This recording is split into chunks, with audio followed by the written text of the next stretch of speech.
all so much. Ladies and gentlemen, faculty and staff, and parents of all of these wonderful students who are graduating here today, this is the time where we are called to recognize how we will ultimately define ourselves. I remember sitting in a chair that resembles the ones that you all are sitting in right now, patiently awaiting to probably jump out of, waiting for a slideshow to possibly play of your favorite times in the classroom with your friends, or waiting for a song to play back, to bring back so many memories. But most importantly, waiting for each of your names to be called to officially be a middle school student. I can see it in the majority of your faces how excited you all are, but then for the other half of you, I see a little bit of scaredness. Some of you may feel a little hesitant to move on from A.M. Davis Elementary School, a place where you found so much comfort. Maybe even terrified to enter the middle school world of different teachers and different classrooms when you've only been used to one per year. As I was walking in today, 2 students told me they were afraid to get lost. And I can tell you, there are a lot of places in this world that you'll get lost. But just trust in your map and you'll have it down in about a week. Next year, you will learn a lot more. Tests will possibly become more difficult for you. You'll meet new friends while trying to make sure that you keep old friendships alive. And you might even forget your locker combination on that one day when you absolutely need your history book.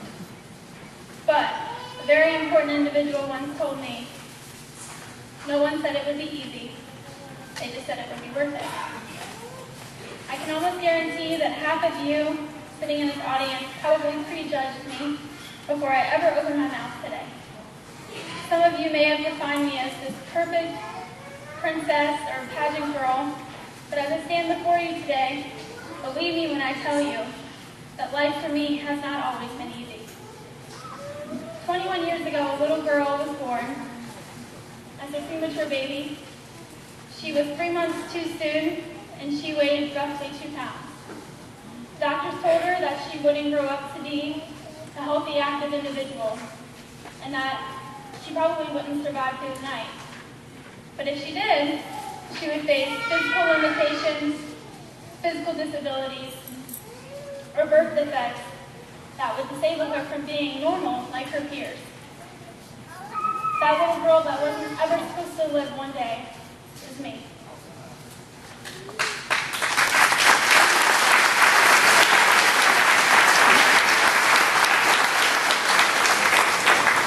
Fast forward about 10 years where that little perfectly healthy and active kid was walking across my elementary school stage to earn my 5th grade diploma, proving that none of those predicted qualities defined who I had become.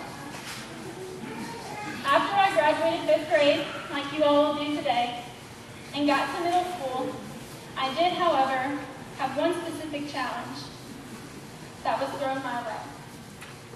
Throughout middle school and high school, I was slower than the majority of my classmates in understanding what was meant to be simple material.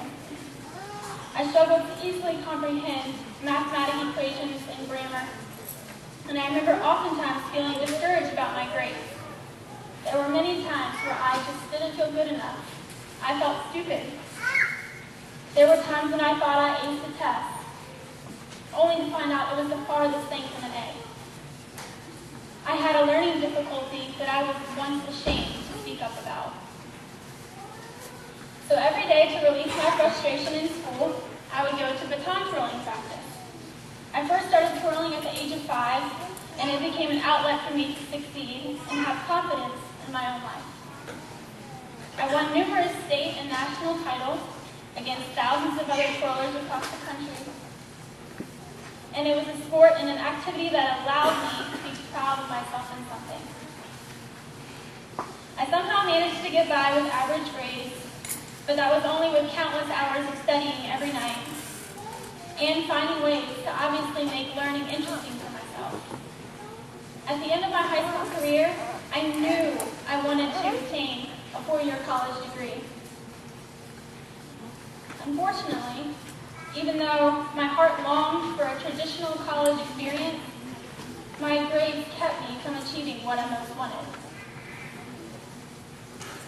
At that moment in my life, I was handed every reason to give up. I was handed every reason to let that obstacle define who I was and who I would ultimately become. However, if I knew I couldn't succeed down a straight and narrow path to college, why not create my own unique path to